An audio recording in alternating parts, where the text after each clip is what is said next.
यदि हम चर्चा करें परमेश्वर जी के ज्ञान आधार से, तो वर्तमान में जो घटना इस मनीषा बहन के साथ में घटित हुई है, ऐसी घटनाएं भाइयों और बहनों क्यों घटित हो रही हैं?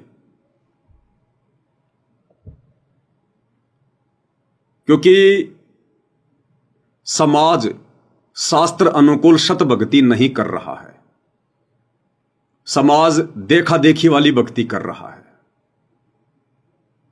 समाज लोक वेद में फंसा हुआ है, जिस कारण से भक्ति से जो लाभ होना चाहिए, भक्ति करने से भगवान की तरफ से हमें जो सहायता मिलनी चाहिए, जो मदद मिलनी चाहिए, वो मदद आज समाज को नहीं मिल पा रही है। अरे आज भी समाज उसी विष्णु भगवान की भक्ति कर रहा है जिस विष्णु भगवान की भक्ति भगत प्रहलाद कर रहा था। तो भगत प्रहलाद की कैसे रक्षा होगी भाई? वर्तमान में विष्णु जी की अर्थात श्री कृष्ण जी की भक्ति करने वालों की मदद क्यों नहीं हो रही? क्योंकि वर्तमान में शास्त्र अनुकूल भक्ति कोई नहीं कर रहा। आज भी समाज उसी श्री कृष्ण जी के मंदिर में जाता है, उसी श्री कृष्ण जी की भक्ति करता है, जन्माष्टमी मनाता है। जिस श्री कृष्ण जी ने और मीराबाई के जहर को अमृत बना दिया था, हालांकि बनाने वाले तो परमात्मा थे, लेकिन समाज को समझाने की दृष्टि से बोला जा रहा है। तो आज वो श्री कृष्ण जी की भक्ति ऐसे समय में भाई बहनों के काम क्यों नहीं आ रही? जिस श्री कृष्ण जी की भक्ति करने से द्रौपदी का चीर बढ़ गया, उसकी साड़ी बढ़ गई। दुशासन जैसा योद्धा जो साड़ी उतार रहा था, खींच खींच के थक गया, पसीने आ गए, लेकिन द्रौपदी नंगी नहीं हो पाई। आज भी ये समाज उसी श्री कृष्ण की, उसी श्री विष्णु की भक्ति कर रहा भाई। आज क्यों हमारी बहनों के साथ में बलात्कार हो रहे हैं? आज क्यों उनके ऊपर अत्याचार हो रहे हैं? आज क्यों नहीं आ रहे श्री कृष्ण जी? आज क्यों नहीं आ रहे श्री विष्णु जी मदद करने के लिए? भगवान तो वही है ना, भगवान थोड़े बदल गए। लेकिन भाई और बहनों, आप और हमारा भक्ति करने का ढंग बदल गया, हमारा तरीका बदल गया। इसलिए समाज दुखी है, परेशान है।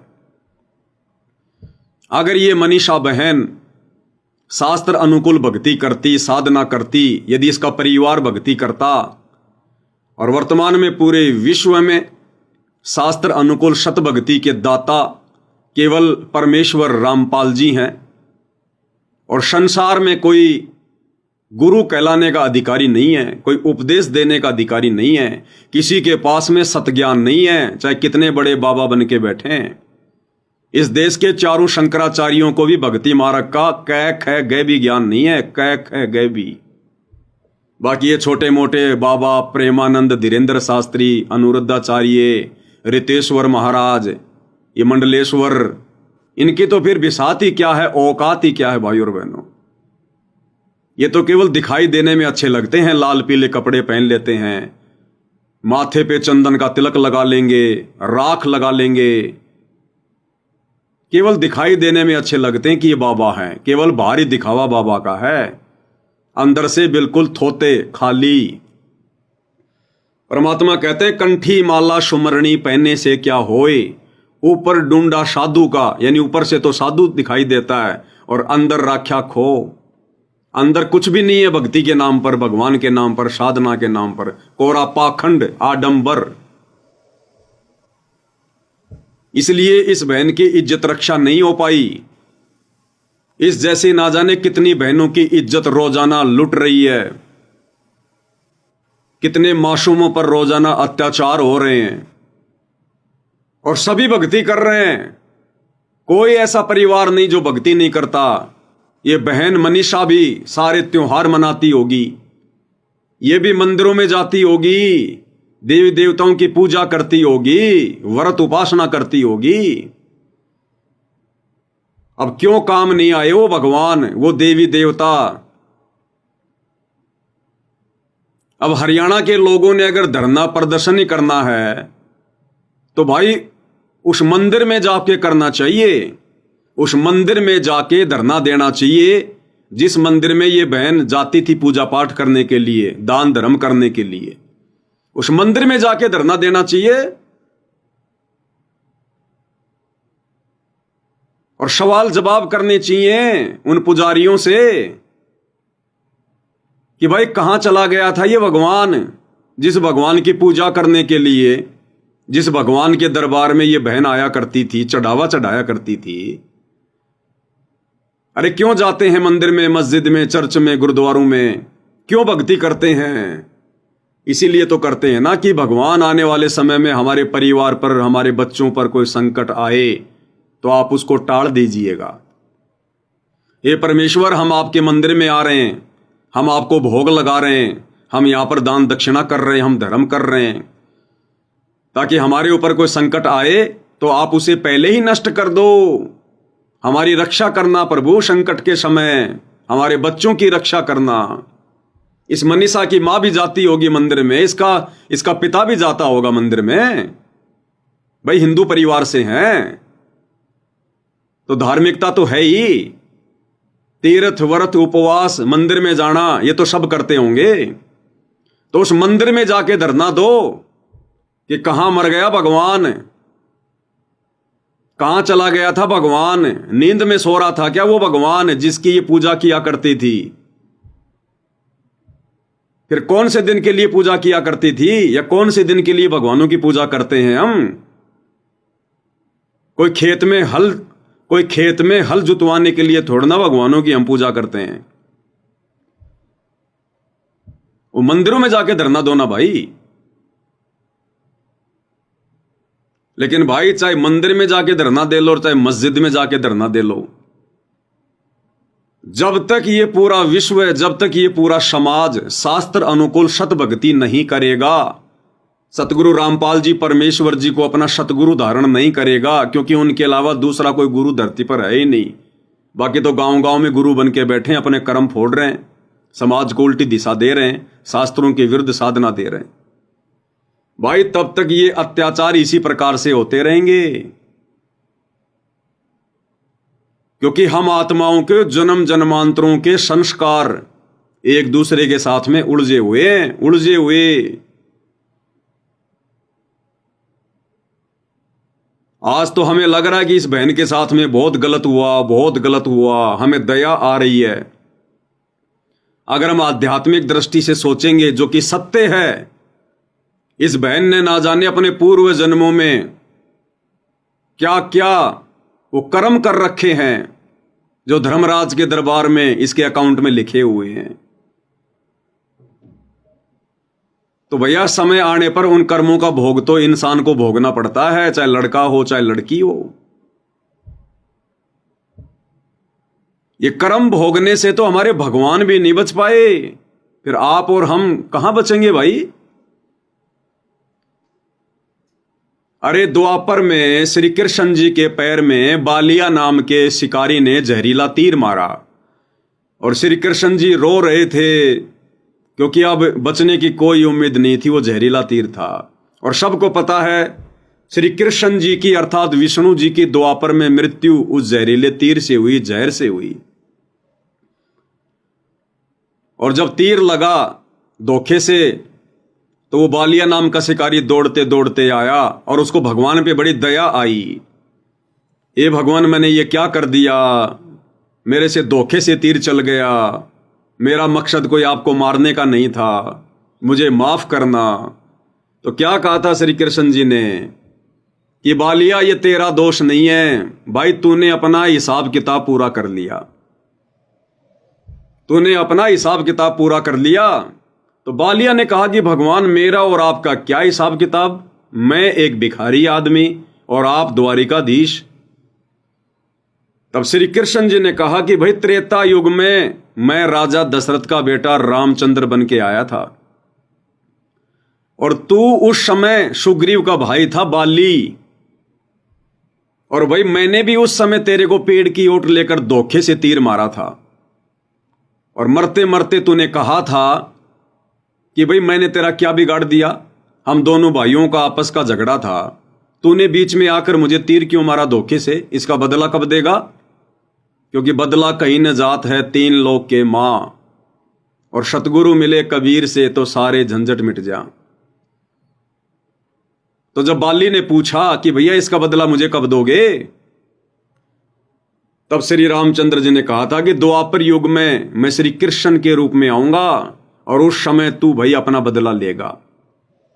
तो हमारे तीन लोक के भगवान ये भी अपने जो कर्म है वो नहीं काट सकते, इनको भी अपने पूर्व जन्मों में की गई उन गलतियों की सजा भोगनी पड़ती है। तो इसी प्रकार ये जो बहन मनीषा है, इसका ये पहला जन्म थोड़ी है। हम सभी आत्माएं सतलोक से अपने बाप से बिछुड़ के आई हैं, और जब से हम सतलोक से आए हैं हमारे अनंत जन्म हो चुके हैं, अनंत गिनती नहीं है।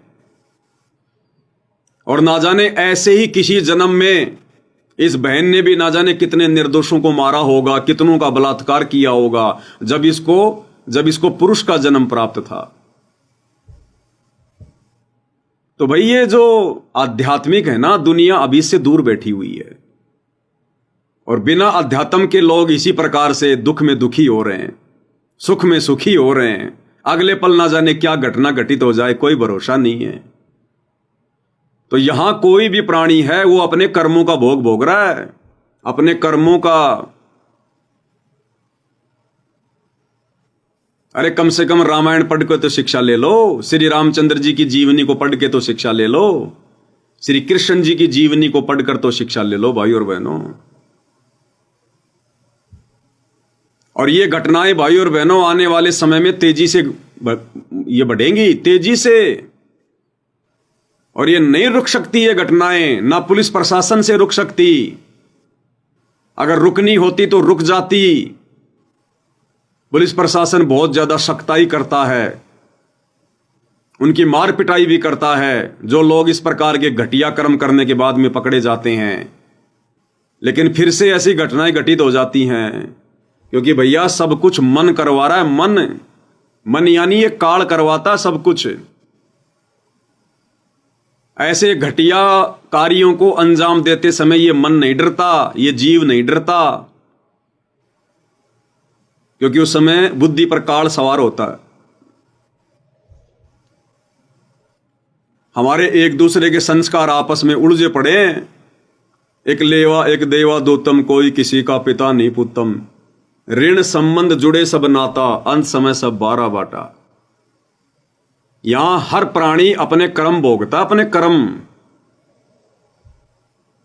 और ये समाज, ये दुनिया अध्यात्म से अपरिचित है, शास्त्रों से अपरिचित है।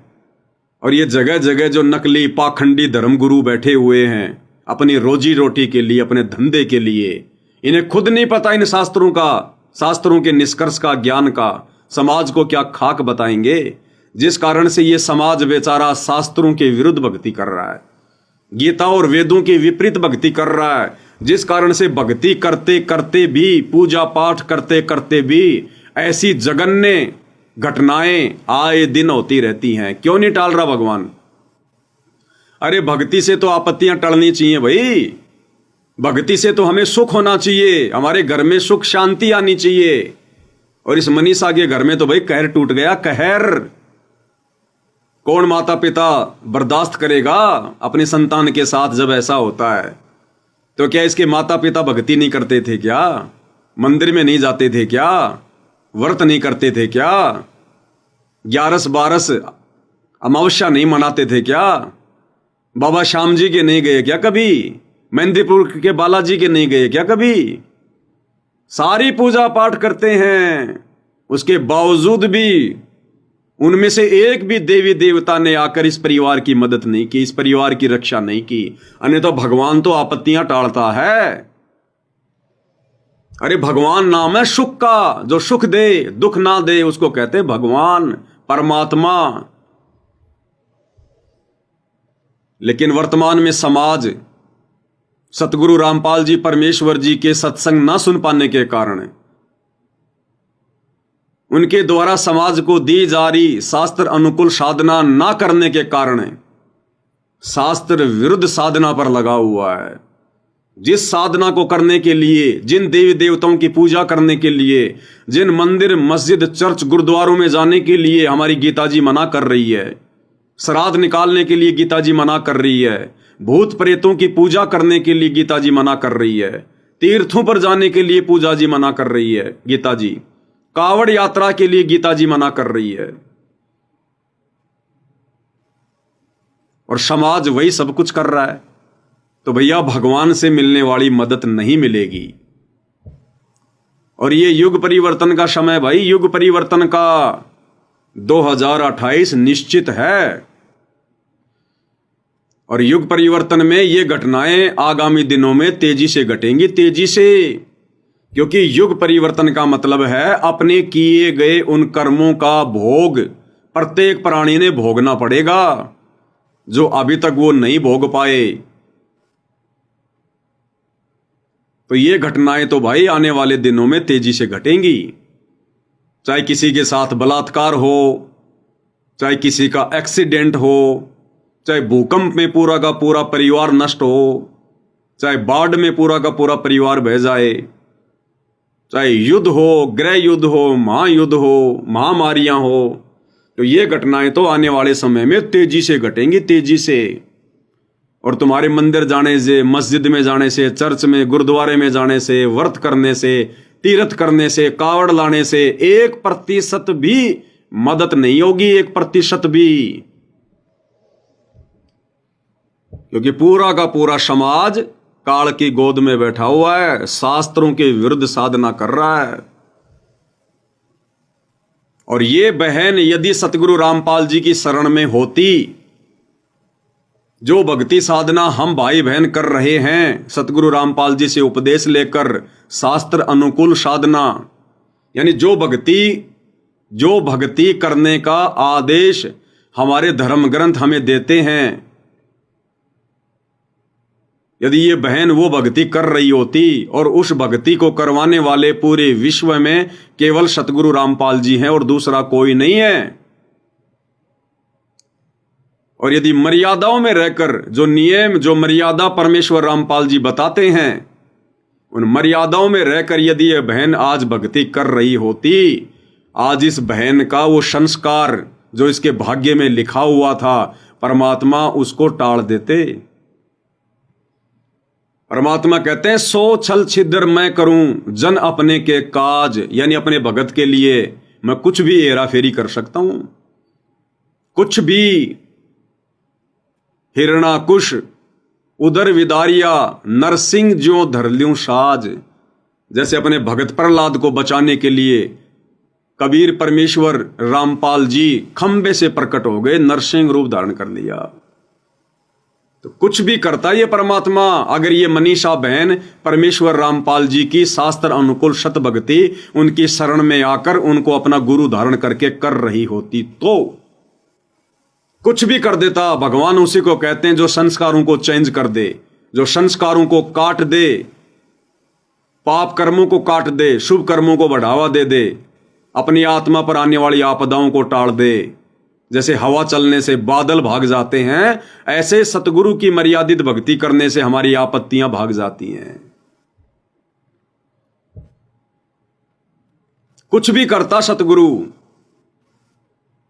क्या पता उस दिन इस घटना को टालने के लिए सतगुरु इस बहन में प्रेरणा कर देता, ये उस दिन स्कूल ही नहीं जाती। क्या पता परमेश्वर उन लड़कों के अंदर कोई प्रेरणा कर देता जिन्होंने बलात्कार किया है, उनमें परमात्मा को दया भर देता, परमेश्वर उनकी बुद्धि चेंज कर देते, उनकी सोच को चेंज कर देते। क्या पता जिस समय यह घटना घटित होनी थी उस समय मनीषा का कोई रिश्तेदार कोई गाड़ी लेके आ रहा होता, परमात्मा भेज देता और बोलते चलो भाई अच्छा हुआ तुम रास्ते में मिल गई, चलो अपने घर पर। परमात्मा 100 कारण बना देता, 100 कारण।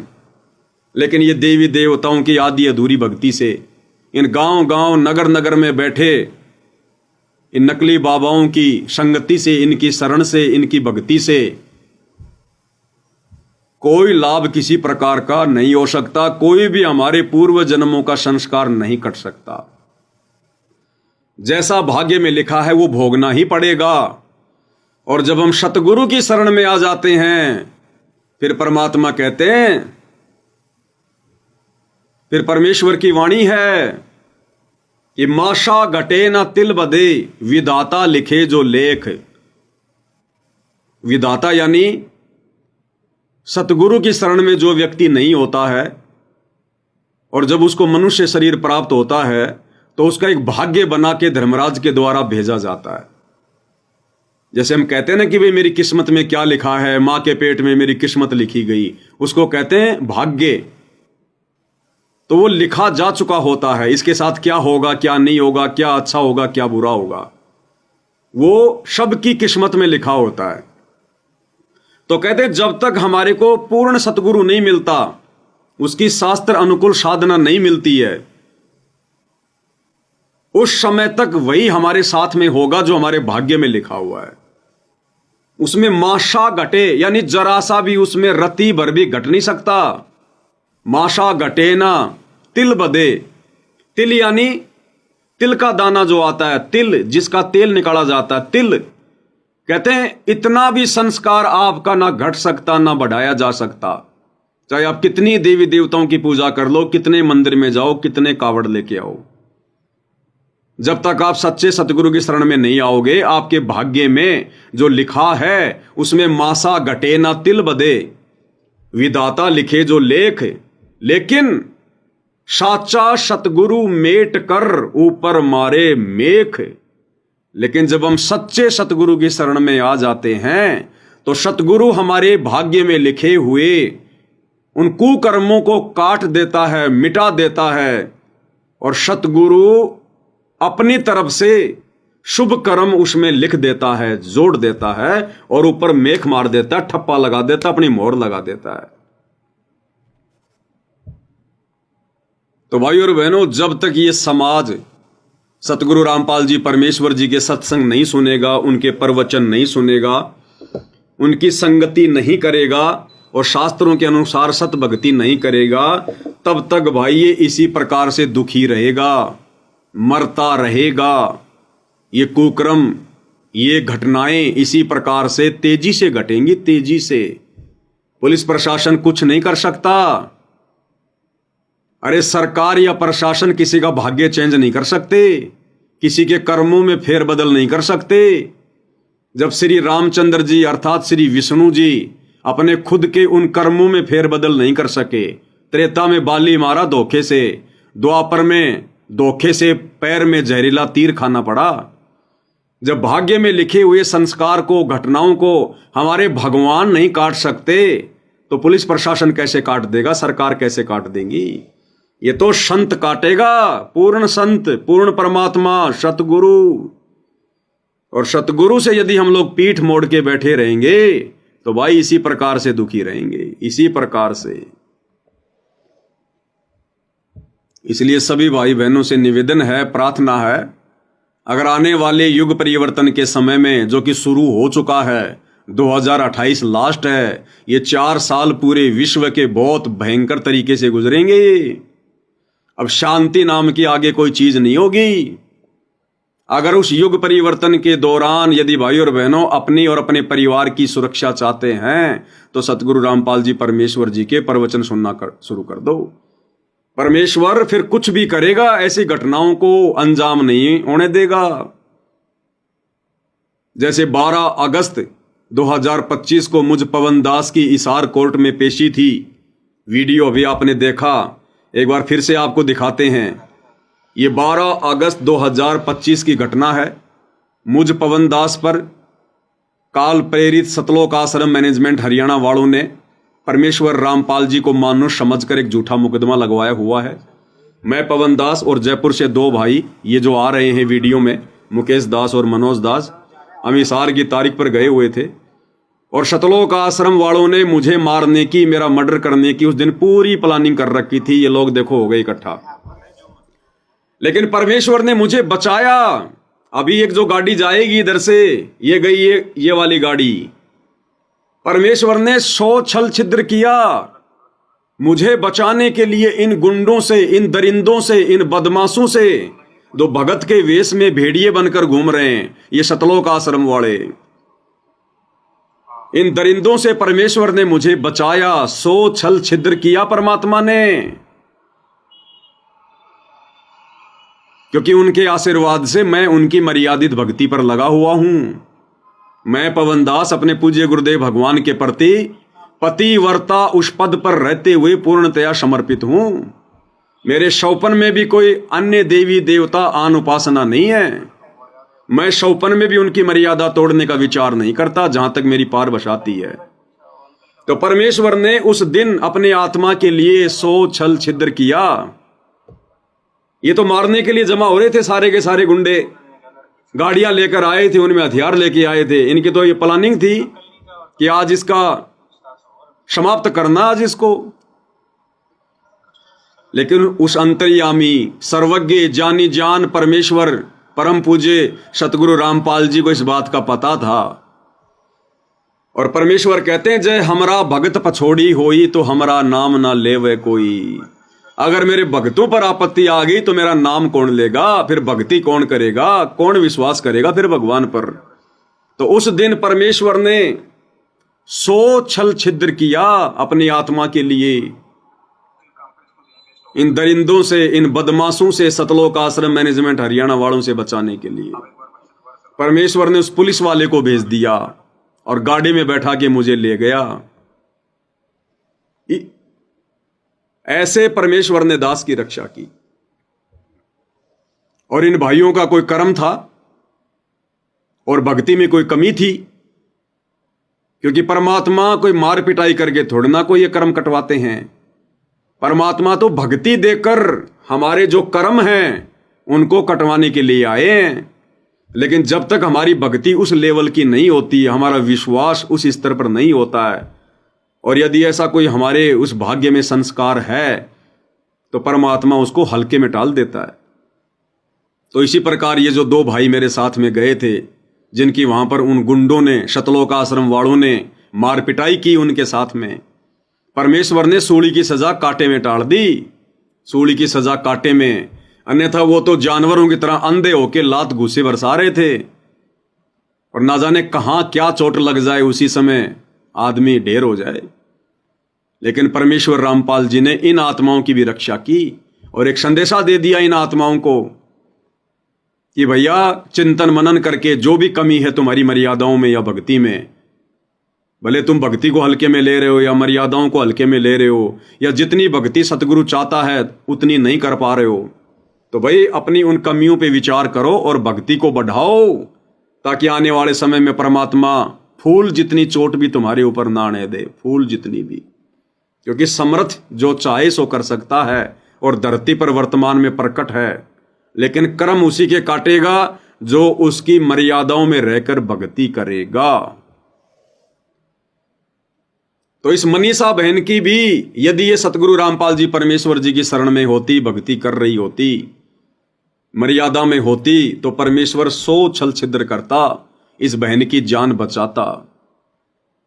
इसलिए भगवान की भक्ति की जाती है, इसलिए परमात्मा के लिए आत्मा युगों युगों से तड़प रही है। इसलिए हमारे साधु संत महात्मा त्रेता में, द्वापर में घर बार छोड़ के जंगलों में जाकर, गुफाओं में जाकर परमात्मा प्राप्ति के लिए अपना शरीर तक नष्ट कर दिया करते थे, क्योंकि उन्हें पता था कि भगवान एक ऐसी वस्तु है, परमात्मा एक ऐसी वस्तु है, अगर वो प्राप्त हो जाए तो फिर हमारे ऊपर दुख नहीं आएंगे, फिर परेशानियां नहीं आएंगी। लेकिन भाई और बहनों, वर्तमान में पूरा का पूरा विश्व काल प्रेरणा से, भक्ति और भगवान की परिभाषा से सैकड़ों कोस दूर बैठा है, और काल ने जगह जगह अपने साधु संत महात्मा आचार्य शंकराचार्य भेजकर आत्माओं को भक्ति और भगवान के नाम पर भ्रमित कर रखा है, उल्टी साधनाओं पर लगा रखा है, शास्त्र विरुद्ध साधनाओं पर लगा रखा है। इसलिए वर्तमान में समाज को विचार करना चाहिए, चिंतन मनन करना चाहिए। सोशल मीडिया का जमाना है, विज्ञान का जमाना है, टेक्नोलॉजी दी है भगवान ने, विचार करो भाई, ये बकवाद करने के लिए नहीं दी परमात्मा ने। सारा दिन मोबाइल में शॉर्ट वीडियो, रील वगैरह, अश्लील वीडियो, फोटो, दुनिया भर की फिल्में, गाने जो तुम सुनते रहते हो, इससे हमारे इससे हमारे ये कर्म बिगड़ रहे हैं। हमारे कर्म नहीं बन रहे, हमारे कर्म बिगड़ रहे हैं। और जितने ज्यादा हमारे ये कर्म बिगड़ेंगे उतनी ज्यादा घटनाएं आने वाले दिनों में हमारे साथ घटित होंगी। और ये बिगड़े हुए कर्म युगों युगों के या वर्तमान के ये साधु संत महात्मा जो बैठे हैं लाल पीले कपड़े पहन के, मीठे मीठे प्रवचन देने वाले, इनके पास में वो साधना नहीं है, वो जड़ी बूटी नहीं है जो इन कर्मों को काट सके। इसलिए भाई ये समय युग परिवर्तन का है, 2028 लास्ट है और आने वाले 4 वर्षों में जो घटनाएं घटित होंगी देश दुनिया में, हम उनकी कल्पना भी नहीं कर सकते। कल्पना भी। अगर अपना बचाव चाहते हो तो सर्वप्रथम सतगुरु रामपाल जी के प्रवचन सुनना शुरू कर दो। ये मोबाइल परमात्मा ने दिए हैं, किसी जीव की खोज नहीं है, किसी इंसान की बुद्धि का कमाल नहीं है। इंसान को आज से 20 साल पहले ढंग के जूते बनाने नहीं आते थे, ढंग के जूते भी पैरों में पहनने के लिए, कपड़े भी ढंग के बनाने नहीं आते थे। एक दाढ़ी करने की एक ब्लेड तक नहीं बना पाया इंसान आज तक। सतयुग से लेकर लाखों साल बीत गए, पशुओं का चारा काटने की मशीन तक नहीं बना पाया इंसान। त्रेता युग में रामचंद्र जी थे, द्वापर में श्री कृष्ण थे, वो तो भगवान थे। गर्मी से बचने के लिए एक पंखा भी नहीं बना पाए, मनोरंजन के लिए एक रेडियो भी नहीं बना पाए, घोड़े जोड़ जोड़ के चला करते थे, ढंग की रोड भी नहीं बना पाए। आज का इंसान क्या राम और श्री कृष्ण से ज्यादा बुद्धिमान है क्या, जो इंसान ने बना लिया होगा? ये परमात्मा ने बुद्धि दी है, परमेश्वर ने भक्ति करवाने के लिए। और दुनिया ये टीवी, रेडियो, मोबाइल, कंप्यूटर के माध्यम से बकवाद कर रही है। तो भाई ये कर्म बिगड़ रहे हैं। ये विज्ञान, ये साइंस, ये उपकरण, मोबाइल, इंटरनेट परमात्मा ने हमें जिस सदुपयोग के लिए, सत्संग सुनने के लिए, भक्ति करने के लिए दिए हैं, अगर हमने ये काम करना शुरू नहीं किया तो भाई तेजी से कर्म बिगड़ेंगे। और आने वाले समय में ऐसी घटनाएं आपको जगह जगह देखने को मिलेंगी, जगह जगह, इससे भी बड़ी बड़ी घटनाएं। रातों रात भूकंप आएगा, पूरा का पूरा गांव तबाह हो जाएगा। यहां तो खाली एक औरत के साथ में बलात्कार हुआ है, यानी उसकी हत्या हुई है। और जब भूकंप आता है, जैसे अभी तुर्की में आया थोड़े दिन पहले, थाईलैंड में आया थोड़े दिन पहले, नगर का नगर तबाह हो गया, लाखों की संख्या में लोग दबकर मर गए। तो ऐसी घटना आने वाले समय में भाई तेजी से घटेंगी, तेजी से। और धरती पर दूसरा कोई बचाव का तरीका नहीं है, चाहे हिंदू हो, मुसलमान हो, सिख हो, ईसाई हो। कितने पापड़ बेल लेना, कितने मंदिर, मस्जिद, चर्च, गुरुद्वारों में जा जाके अरदास कर लेना। जब कोरोना में तुम्हारे भगवान, देवी देवता, तुम्हारे वाहिगुरु, तुम्हारे मसीहा, तुम्हारे अल्लाह मोल्ला तुम्हारी मदद करने नहीं आए और तुमने ही उस परिस्थिति का सामना करना पड़ा, जो मरे वो मरे, कोई भगवान नहीं बचाने आया, तो आने वाला समय तो उससे भी कई गुना ज्यादा विनाशकारी है। तो भाई और बहनों, आप किसकी उम्मीद में बैठे हो? और जो हर संभव हमारी मदद करने के लिए तैयार है, उसका हम नाम भी नहीं ले रहे, उससे हम पीठ किए बैठे हैं अपने परवरदिगार से। तो भाई वो हिंदुओं का भगवान, मुसलमानों का अल्लाह, सिखों का वाहिगुरु, ईसाइयों का मसीहा, आज धरती पर परमेश्वर रामपाल जी के रूप में सहशरीर प्रकट है। इंसानों को समझाने के लिए भगवान सिर पर सींग लगा के नहीं आएगा, इंसानी बन के आएगा। और गुरु रूप में आता है परमात्मा। गुरु यानी ज्ञान देगा, पहले ज्ञान देगा, जानकारी करवाएगा, और उसके बाद फिर हमने उनके शरण में आना पड़ता है। जैसे रामचंद्र जी ने वशिष्ठ को गुरु बनाया, श्री कृष्ण जी ने दुर्वासा को गुरु बनाया। अरे 33 करोड़ देवी देवताओं का गुरु भी कौन है? बृहस्पति। अरे राक्षस भी बिना गुरु की भक्ति नहीं करते, राक्षसों का भी गुरु है शुक्राचार्य। और आप और हम 2-4 ये पुस्तकें पढ़ के छोटी मोटी कोई नौकरी लग गया, खुद को ही गुरु समझने लग गया, खुद ही भगवान बन बैठा। 2 टाइम की रोटी टाइम पे मिलने लग गई, खुद ही हम भगवान बन गए, भगवान की जरूरत ही नहीं रही। और जब ऐसी घटनाएं घटित होती हैं, उस समय कहां जाती है तुम्हारी शिक्षा? उस समय कहां जाता है तुम्हारा दिमाग? अरे आपने बहुत पढ़ाई पढ़ ली, आप जो मतलब कि जज बन के बैठ गए, आप जज की पत्नी है, आप भी जज हैं, और आपने अपने बच्चे को स्कूल के लिए तैयार कर दिया कि पहले बच्चे को तैयार कर दूंगी, साथ में उसका टिफिन बांध दिया और बच्चे को आपने स्कूल में बैठा दिया, आपने स्कूल की बस में बैठा दिया और आप चली गई अपने जज की उस कुर्सी पर बैठने के लिए, लोगों का न्याय करने के लिए। बच्चे को आपने स्कूल भेज दिया। अब रास्ते में यदि उस बस का एक्सीडेंट होना है, आप भले दुनिया का न्याय करते हैं, जज हैं, आप अपने बच्चे का न्याय नहीं कर सकते, आप नहीं बचा सकते उस घटना से अपने बच्चे को। कहते हैं ना कि मौत और जीवन जज के हाथ में होता है, कुछ नहीं होता है। जब उस जज का एक्सीडेंट होता है तब क्यों नहीं अपना जीवन बचा पाता? तो जहां पर माता पिता भी कुछ नहीं कर सकते, जहां पर राजा भी कुछ नहीं कर सकता, वहां पर परमात्मा का काम होता है, परमात्मा का। इसलिए भगवान की आवश्यकता होती है, इसलिए दुनिया भगवान के लिए दौड़ रही है। लेकिन काल ने जगह जगह ये नकली साधु संत महात्मा बैठा दिए, उल्टा ज्ञान प्रचार करने वाले। सच्चे संत तक तो ये पहुंचने नहीं देते। और भाई ये बड़े भाग्य से मिलता है, ये परम संत, पूर्ण संत, ये परमात्मा, इनकी भक्ति, परमेश्वर रामपाल जी की शत भक्ति, बड़े भाग्य से। सकल पदार्थ है जग माही और भाग बिना नर पावत नाही। अगर ये बहन मनीषा परमेश्वर रामपाल जी की शरण में होती, आज इसका बाल भी बाका नहीं होता, बाल भी बाका।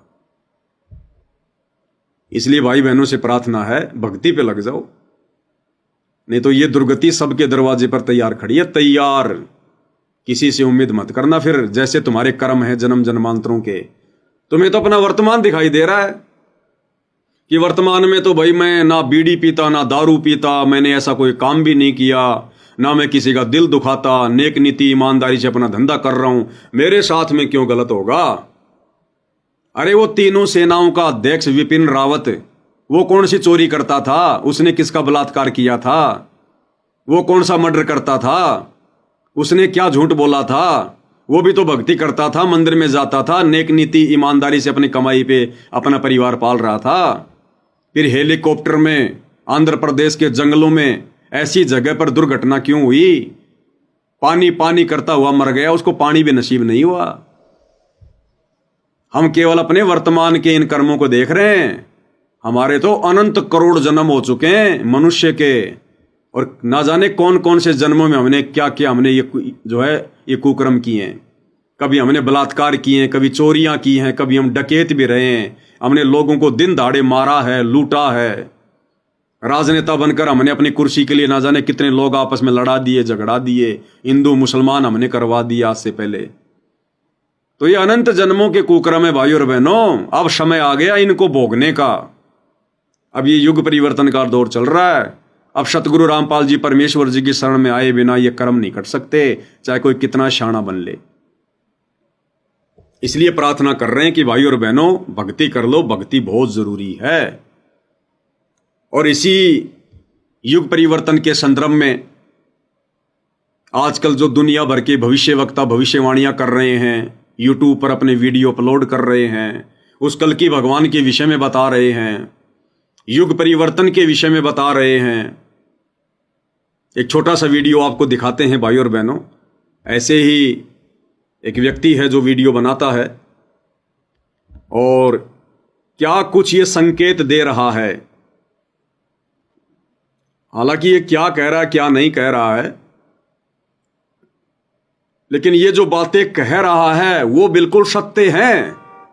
आने वाले समय में युग परिवर्तन के दौरान ऐसा ही होना है। 2026-2027 महाविनाशक नानी याद आ जाएगी दुनिया को, और उस समय कौन बचाएगा? सुन लो, इस भाई के मुंह से सुन लो।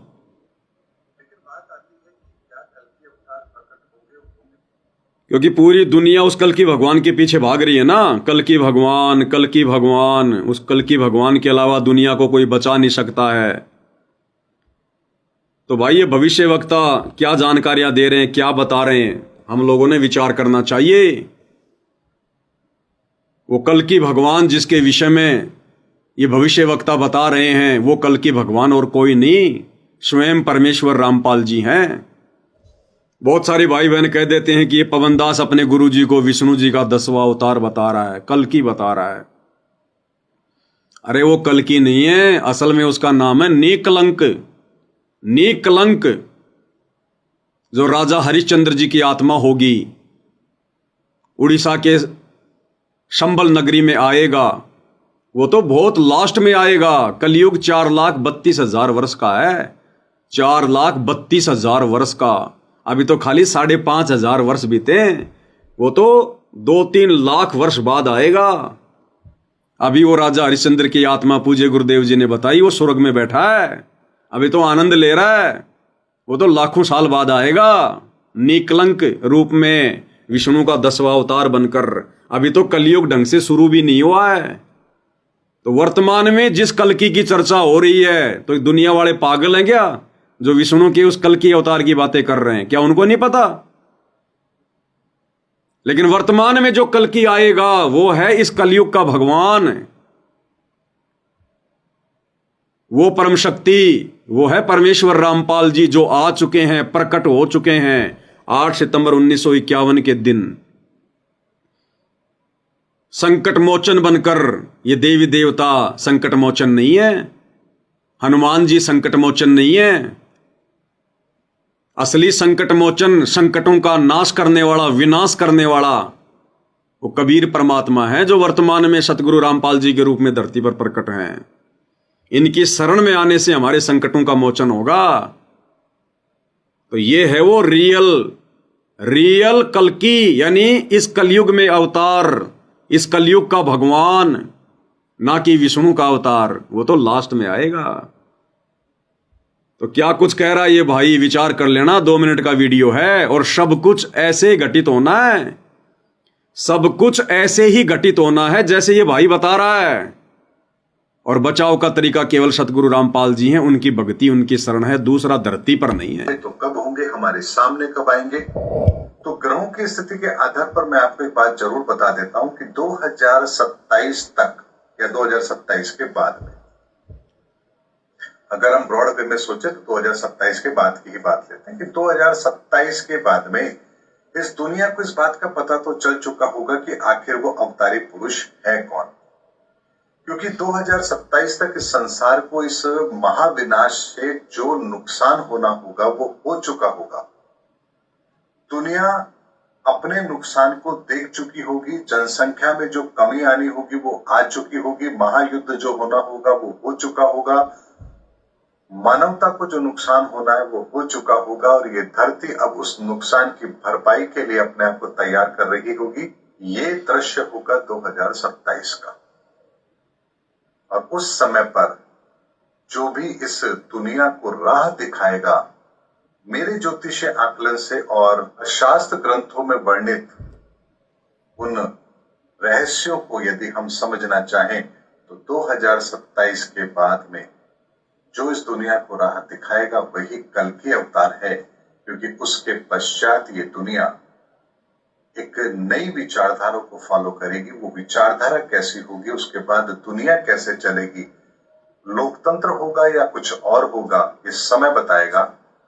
लेकिन 2027 तक ये दुनिया अपने त्रासदी को देख चुकी होगी और कल्कि अवतार के संदर्भ में जो भ्रम है वो भी दुनिया के दूर हो चुके होंगे।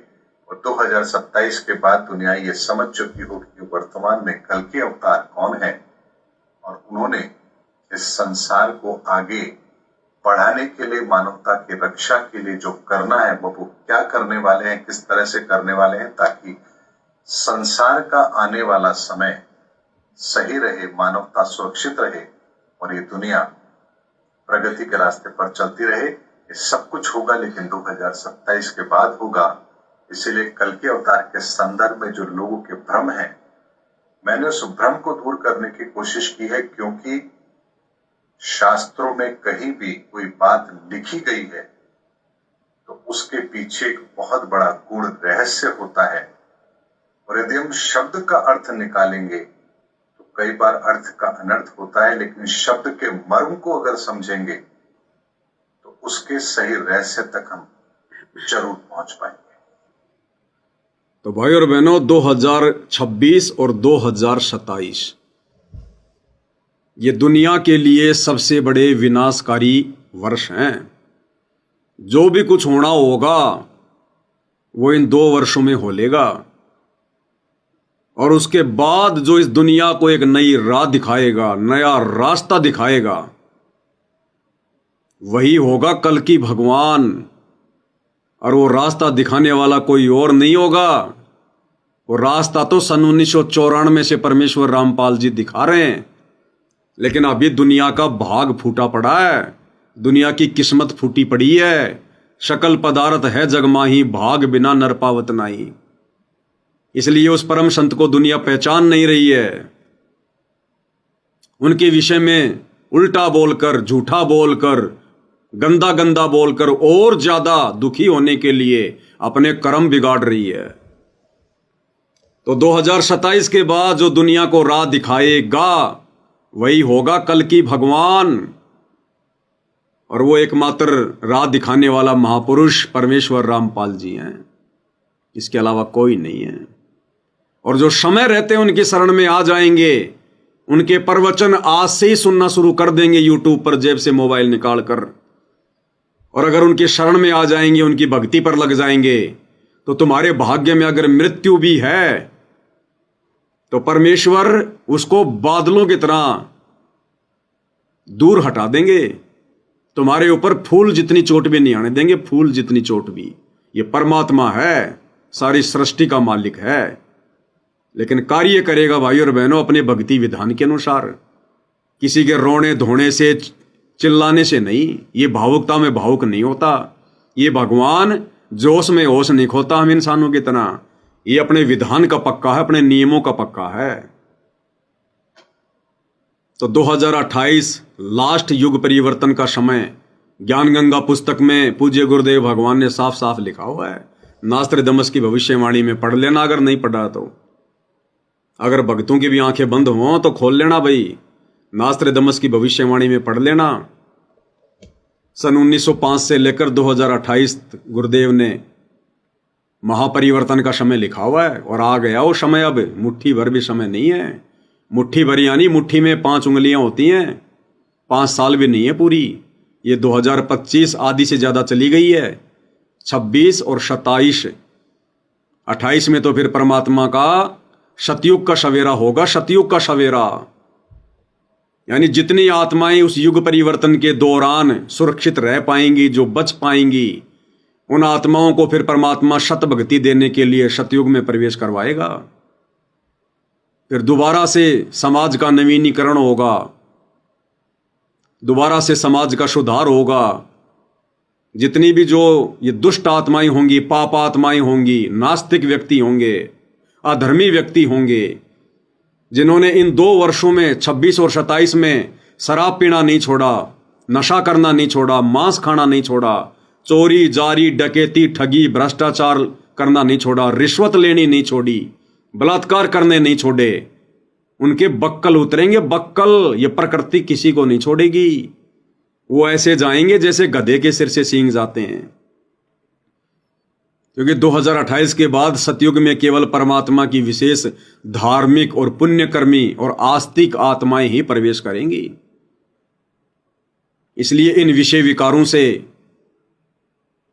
नशे से, मांसाहार से, चोरी जारी ठगी रिश्वतखोरी मिलावट काला बाजारी भ्रष्टाखोरी जितना जल्दी दूर हो जाएं उतना ही हमारा फायदा है। नहीं तो खुद तो डूबेंगे सो डूबेंगे, अपने परिवार को भी लेकर डूबेंगे। परिवार को भी, जिस परिवार को पालने पोषने के लिए आज हम ये चोरी जारी ठगी रिश्वत भ्रष्टाचार कर रहे हैं। हम युग परिवर्तन के दौर से गुजर रहे हैं। ये सामान्य दौर नहीं है, सामान्य समय नहीं है। सरकारों ने जितनी शक्तियां करनी थी कर रखी हैं, जितने कड़े कड़े नियम सरकार बना सकती थी बना लिए, लेकिन फिर भी ये कुक्रम नहीं रुक रहे। चोरी जारी ठगी नहीं रुक रही। आए दिन नए नए ये तरीके चोरी करने के, लोगों को ठगने के, साइबर ठग, ये बलात्कार करने वाले, झूठ बोलने वाले, रिश्वत लेने वाले, मिलावट करने वाले सारे कर्म कर रहे हैं। तो ये सरकारों की बस की बात नहीं रहेगी। सरकारें खुद फेल हो जाएंगी आने वाले 2-3 वर्षों में। सरकारें खुद फेल हो जाएंगी, अपने हाथ खड़े कर लेंगे।